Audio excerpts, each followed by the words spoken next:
everyone, this is Allison from Fanshawe Pioneer Village. Today we will be reading a section of The Boy with an R in His Hand by James Reaney. Today is chapter 11, The Unexpected Return. "Which one of you lads," said Mr. Mackenzie, coming out from his office where he thought out and wrote things, "will take this message down to the wharf and hand it to Sir Peregrine, the Lieutenant Governor, as he gets on the boat?" "I'll take it, sir," said Charlie French, pushing forward first. All of the apprentices were engaged in sorting out type and separating the damaged from the undamaged. The day before had been spent in finding the type, which had been sprinkled about the premises like lead snow. They raised their heads now to watch Charlie run down to the wharf where the Lieutenant Governor's coach was being rolled out onto the boat. Sir Peregrine was going away for the summer to his other house across the lake on the Niagara Peninsula. "Sir Peregrine has shown no signs of having heard about the type riot here," explained Mr. Mackenzie, "and if he gets away from us, he may never hear about it." "What will happen if he's told?" asked Alec. "Why, he'll have to tell the Attorney General to lay charges against the rioters. I've put a list of the rioters' names and witnesses' names in the packet and some pieces of broken type. I dare him to try to ignore that." But in a few minutes, Charlie French came back with the packet and explained that the soldiers had blocked his way. "You should have told them," growled Mr. Mackenzie, and Charlie French visibly quailed at the look in his employer's eyes. "That it's the business of a ruler to receive a subject's petitions. Come, Billy Doyle, see what you can do. You'll have to run up onto the boat and catch hold of him." Billy Doyle, a rather fat apprentice, whose cheeks were so chubby they wobbled when he ran, now galloped with the message for Sir Peregrine. But the captain of the ship was excessively proud of carrying the Lieutenant Governor on his boat, so proud that he had just raised a special flag in his honor, and also, until a few hours ago, had refused to take on any other passengers. Turned Billy Doyle back at the gangplank. "Do I have to go myself?" roared Mr. Mackenzie, taking off his wig and slapping it back on. "I'll get it to him," chimed Alec, who, as the smallest apprentice, had thought it better to hang back. Here is a picture of Alec running down to get to the boat. The ship's trumpet was being blown and the regimental band was playing a farewell tune, so Alec knew he must be quick. After wriggling his way through a knot of officials, he got onto the boat by buying a one-way ticket, deck passage to Queenston. That took his life savings. Once on the boat, however, there were still difficulties, for Sir Peregrine, Lady Maitland, and Lady Catherine sat inside their coach. It sat on the deck, and the deck all about the coach had been roped off and was guarded by flunkies. Alec began to wonder if he might not have to walk back when he got across to Queenston, for the boat would soon sail.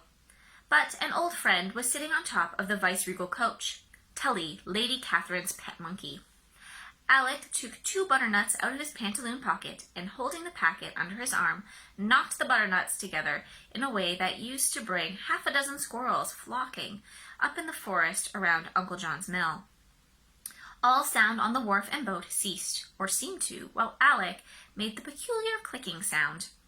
In the silence, the monkey leaped off of the coach and streaked over to Alec, eager for a butternut. "Hello, Tully," said Alec, looking into the creature's mournful eyes. "If you take this to Sir Peregrine, you can have one of these."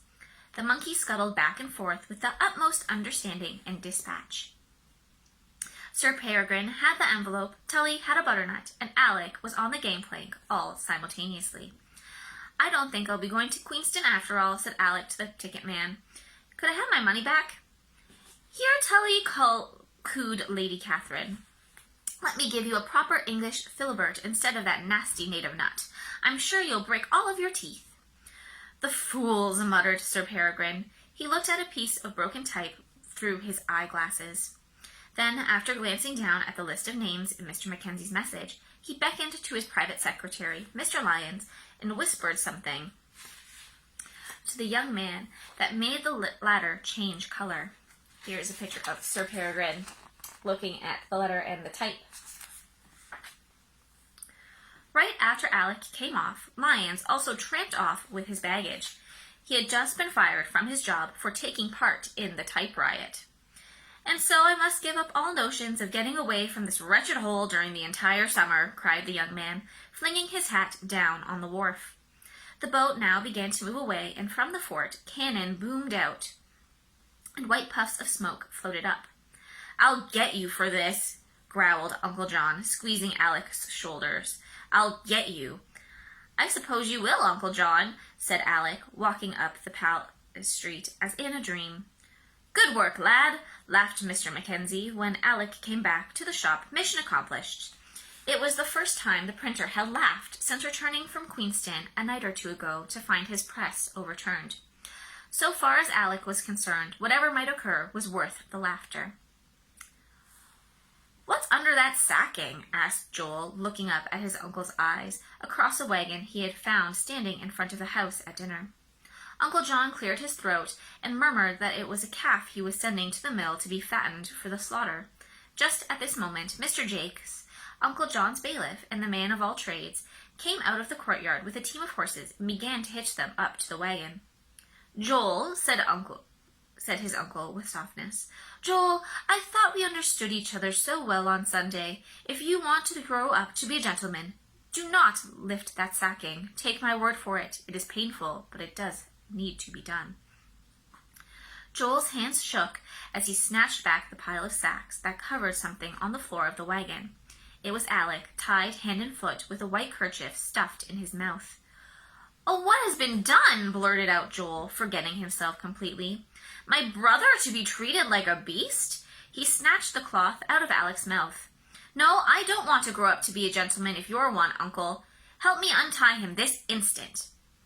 "Why, of course," said Uncle John, reaching forward to undo the knot, but secretly motioning to the burly figure who was now walking up the wagon tongue, so behind Joel's back. "I see it now. It is a wretched mistake on my part to punish the boy so severely. Sparks flew up into Joel's eyes as Jakes cuffed him from behind, and Uncle John tipped him into the wagon beside his brother. Uncle John's face, his house, with its windows, the bull-eye windows, and the chimney spun around until Joel couldn't remember anymore. Here's a picture of Joel looking in on Alec in the wagon, with Mr. Jakes about to smack him over the head, and their uncle looking on. "Cover them up, Jakes. Keep 'em warm. I hope the larger one enjoys shoveling rain this afternoon, and I'll ride up this evening to see how things are getting on." "Aye, sir. Aye," said Jakes, picking up the lines. Uncle John watched the wagon move away and then disappeared into his elegant house. Joel came to after they had passed through the toll gate, and just as they were rumbling over the bridge. He shook his head clear and immediately began to work at the fastenings that still held Alec. But they were wheeling down the forest road before Alec was free. The deep, dark green shade of the countless leaves hid the sun. At the buttonwood tree that leaned over the road, Mr. Jakes wheeled the horses and reached up into the low-hanging branch for an object he had hidden there, a pistol. "You get up here and hold the line since you're so smart at doing things," he yelled at Alec. Alec crawled up to the front of the wagon and was made to hold the reins. Jake came back and sat opposite Joel. "Get a move on there. Get a move on." "I've not driven horses for a long time," croaked Alec, who was still recovering from the gagging he had suffered earlier. "Well, try to remember," bawled Jakes, "or I'll shoot your big brother here." The horses began to move, and with a quick, beating heart, Alec watched the forest slide by. As soon as the road widened into the mill yard, and it was even widening now, he knew there would be a scene even more violent than the preceding ones. "Whoa!" shouted Jakes. He slid off the wagon and motioned to the boys that they were to get down. "For I want to tie one of you to the mill wheel and need the other to help me." "How on earth did you lose your ears?" asked Alec quietly. "What?" the brute roared, so that the mill yard echoed. "Pray watch out behind you, Mr. Jakes," continued Alec. A huge bear had just come up from the river where it had been fishing. It was looking at the boys and the wagon, but its front paws were placed on Mr. Jakes' wide, enormous shoulders. At the entrance to the harbor, from the top of the lighthouse, a blue flag unfurled and straightened out in the fresh lake air. Lake Breeze. By this, the harbor master knew that the Frontenac would soon be streaming into Kingston. Here is a picture of the lighthouse, little boat there on the water, and the flag flying overhead. From the steamer, after it had docked at the Merchant's Wharf, there alighted two passengers in particular. First, a young girl, her face ever so slightly dusted with freckles. Second, a young-looking man, bearded, curiously dressed, half in skins, half in homespun, his face sunburnt, as if he had been lately as much in the open as the Indians continually were. Putting the girl's trunk on his shoulders, both man and girl, laughing and talking, proceeded in the direction of Uncle John's. "Why would the boys run off?" asked Mr. Mackenzie of Uncle John. He was standing in the front of the latter's house, whether he had come on a sudden suspicion that Alec's absence from work was unusual. "Well, I'm sure I don't know," said Uncle John. "That is why I was just on my way to your print shop to get a notice printed. 2 lost nephews, when they don't come home for dinner. And you say my younger nephew isn't at your shop. I can only conclude they've run off. I'll print no such sign for you. Of course, Mackenzie, I had forgot. You've had a riot at your place, haven't you? I understand that during both of your absences from town, some jolly pranksters came and upset a few galleys of type on you. That is a pity." "Why is it a pity, McAllister, if I may be so bold as to ask?" "Because it will damage your livelihood, and you may not be able to support your dear old mother any longer."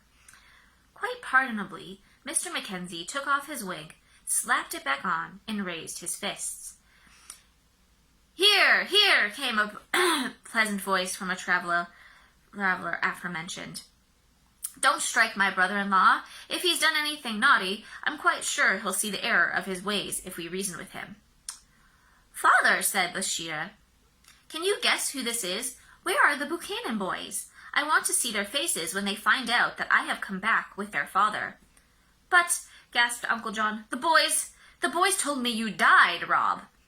"I expect they did. Everyone at Red River thought I had been killed by savage Indians, and so I very nearly was. But I escaped into the wilderness and made my way to Hudson's Bay, where one boat took me to live with the Moravian missionaries in Labrador, and another brought me to Montreal, where I took ship with your Bashida. I happened to see her name on the Frontenac passenger list, and I immediately sought her out to see if she knew anything of my lost sons. They have come to you, John. How kind of you to protect them for me. Where are they?" "Why, whatever is the matter, father?" inquired Bashida. "Well, there they are," said Uncle John, after preliminarily rattling and rambling. A wagon bearing both boys and guided by Alec appeared around the corner and bore down on the group of onlookers in such a determined way that they retired for safety's sake unto Uncle John's garden. We left the boys at the mill. What had happened was this. The bear had been fishing, but it caressed Jakes in such a close way that it might be said to be about, not to fish, but to man. Alec pulled at the lines and turned the horses back towards town. "Hey, boys," quavered Mr. Jakes, breaking out of the bear's grasp. "Hey, wait up, boys! What's the big hurry? Sure, we'll go back into town. Let's go back into the town, boys, and talk it over with your Uncle John. I only meant to cuff you a bit and scare you. I didn't mean to tie you to the wheel. Oh, boys, this bear's going to eat me up. Ah!" Alec's response to this was to slap the lines down hard on the horse's back, and all the way back to town he never let them slow down. So the 3 parties kept about an equal distance from each other. First, boys and wagon, then Mr. Jakes, who ran off a great deal of the fat that day, and lost his pistol into the bargain. Last of all, the bear. The bear growled just often enough to keep Mr. Jakes closer to the wagon than to the bear. But Alec drove the wagon just fast enough that Mr. Jakes never quite caught up with it. After crossing the bridge, they ran through the toll gate without paying toll, so that the toll gate keeper and his daughter can now be added to the procession that hurtled, screamed, lumbered, and waddled toward Uncle John's front gate. "There's Father!" shouted Alec, jumping down from the wagon and running towards the man dressed in skins. Joel jumped down too, and the horses ran off down to King Street, which they crossed somewhat unexpectedly. A horseman or two fell off their horses as a result. With Mr. Jakes still in pursuit, and also the toll gate keeper still calling for a general hue and cry, but the bear saw better game in Uncle John's beehives and lopped off to the garden to sample some of their contents once again. For this was the same bear that Alec had loosened from Mr. Gosling's yard in the spring. "Why, boys," said their father, after he had hugged each of them several times, "what is this I hear about you running away, and now I see you coming running back? Has Uncle John not been good to you?" "Not been good to us!" exclaimed Alec. Both Alec and Joel told their father of Uncle John's latest kindness to them. "Brother John," said their father, when his children had finished. There was a light in his eyes that was even scarier than the light that came into Mr. McAllister's eyes on first hearing of the type riot. "How could you have the nerve to do this to my children, when not only must they, have brought enough money with them from Red River country to pay for their schooling, but, why, you still owe my father the £1,000 he lent your father to start up a business here." Uncle John obviously had no answer to this. Sheeta stretched out her hand to him, but he brushed it angrily away. Just then a bee stung him, one of those disturbed by the bear, and with a yell of rage he ran into the house and shut the door. Their father laughed. "We shall have to go into his house and reason with him some more. Bathsheba, you go in and tell him I should like to speak with him alone, after a while, but I should like to talk with my boys first as we walk up and down this garden." Here is a picture of Alec, Joel, and their father, Rob, walking around the garden. Bathsheba went into the house. The boys and their father, after parting from Mr. Mackenzie, walked further into the garden over the gravelled paths. What a lot they had to tell each other. The boys told of a journey up rushing dark northern rivers edged with unknown forests, and finally a descent into the palace of houses and poplar trees planted by hand, where the brothers had almost been divided from each other. The father told of the escape from the murderous heathens, of pitting himself against desolate trackless wastes, of seeing the wilderness empty as birds fled south at winter's approach, and of seeing the animals that remained turn white so that both hunter and hunted might not be seen against the snow. But the spring and a ship going south, and then up the great river that flows out of Canada, had brought the father back to his sons, just at the time when the sons had been brought back to each other. When their father had finished the tale of his travels, they were silent, watching the shadow on the sundial that stood at the center of the garden. Then the Reverend Mr. Buchanan looked at Alec's clothes, which were the same homespun black that he had been wearing on the steamboat nearly a year ago. "We must get you some new things to wear, Alec. You need not wear mourning for your father any more, nor for any other reason either." Well, friend, I hope that you had a wonderful time reading this section of the book. We will see you for the last chapter very soon. Have a wonderful afternoon.